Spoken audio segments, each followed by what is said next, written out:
When you buy a business, the corporate records are one of the first things that your solicitor will review. And for good reason. I'm Malcolm Zoppi, an M&A solicitor, and in this video, we're going to discuss the corporate due diligence aspects when buying a business. Specifically, we'll discuss what corporate records are and why they matter, the questions that you should ask the seller of a business, and the documents that you should inspect. By the end of this video, you will know how to review a company's corporate records from a legal perspective and how to identify key red flags. Now, here's what most buyers do not realize. The company's own internal documents might actually prevent you from buying the shares of that business. And very often, these sellers might not even be aware of those restrictions within their own internal documents. Pre-emption rights, board of approval requirements, and restrictions buried in the Articles of Association can all block a deal. So how do you identify these issues and how do you solve them? Well, let's get into it. First, what are corporate records and why do they matter? So corporate records are the internal documents that govern how a company is run. They tell you who owns the shares, what rights attach to these shares, and what rules a company must follow. So when you buy a business through a share purchase, you're buying the shares from the existing shareholders of the company. That means that you need to confirm that these sellers, who represent themselves as the people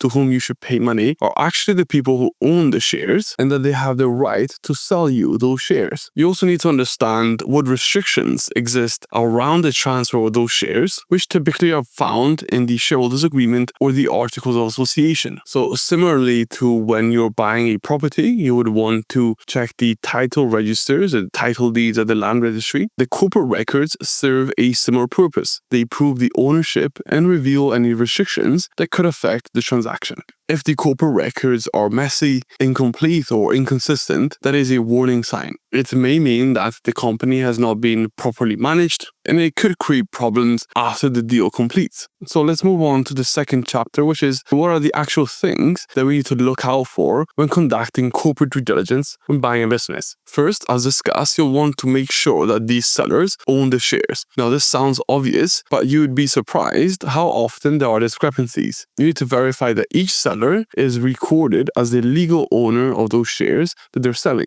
So you want to check the company's register of members, the statutory registers, and compare this with the information that you believe to have from the sellers and that which is held at company's house. If there are any mismatches, make sure to investigate them before you proceed. Secondly, you'll want to check pre-emption rights. So pre-emption rights give the existing shareholders the right of first refusal when another shareholder of the company is transferring or selling their shares. So this is going to be especially relevant, of course, if the company that you're looking to buy has more than one shareholder. And if not everyone is on board with you becoming the owner of the company, then that might create problems. These restrictions are typically found in the Articles of Association that are accessible via the company's house profile, or even in the shareholders agreement between the shareholders, which is not publicly available, and you'll want to request a copy of from the shareholders. If there are preemption rights, then the other shareholders will need to waive their preemption rights. You'll need to have waivers in the SPA, and if necessary, we might need to follow the relevant process as is typically detailed in the preemption provisions. If the preemption rights are found in the company's Articles of Association, it might just be a case of simply passing a special resolution at the same time as passing the board meeting or board decisions to approve the sale of the shares to you as a buyer. And those special resolutions would specify simply that you're disapplying the preemption rights in the articles. Thirdly, you'll want to look for other restrictions on share transfers. So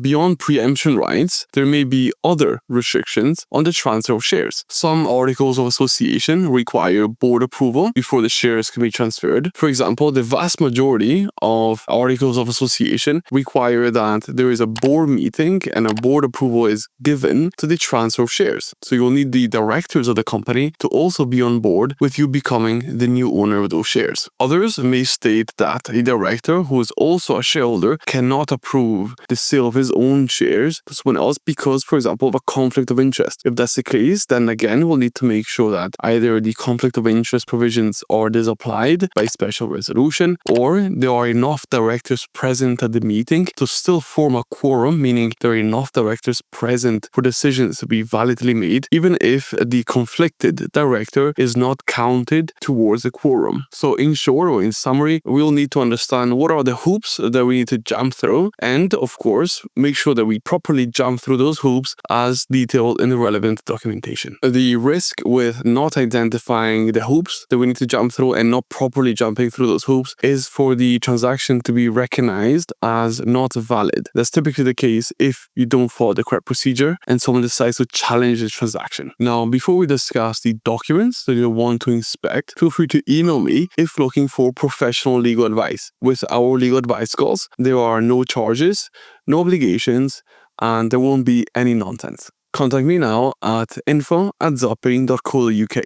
Fantastic. So what are the documents that you should inspect? First, of course, are the Articles of Association. As mentioned, these are the company's rulebook, and they tell you how the shares can be transferred and what approvals are needed. Make sure to pay close attention to any bespoke provisions around share transfers and preemption rights. If the company complied with its publishing requirements, then these should be accessible via the company's house profile. Second will be the shareholders agreement. So not every company has one, but if it exists, you must review it. It often contains additional restrictions on share transfers, drag-along rights, and non-compete obligations. This is especially important because, for example, it might be that there are multiple shareholders of the company. One of them, for example, is a minority shareholder, only has, let's say, 1% and intends on staying in the company. And as part of compliance with the shareholders agreement, a new shareholder, yourself as the buyer, needs to sign a deed of adherence, meaning a short document that says, I will adhere to this existing shareholders agreement. So effectively, when you're entering into the share purchase agreement to buy the shares, you're also entering into the shareholders agreement via the deed of adherence. And that means that you're going to be expected to adhere with the shareholders agreement and whatever its provisions state. So you'll want to make sure that you are aware of those provisions of which you're going to be expected to adhere to. And lastly, you'll want to review the internal statutory registers, which include the register of members, directors, and secretaries, and the people with significant control. Of course, in this case, the register of members is one of the main ones we'll want to inspect, and this is effectively a document that lists the existing shareholders of the company, how many shares they own, and which kind of share they own. So this is going to be a very important record to understand, okay, who are all the shareholders, who are going to be all the sellers in this transaction, and what are the share classes? Are there any share classes that I was not aware of, or any minority shareholders that I've yet to meet? As a bonus, make sure to also check that the sellers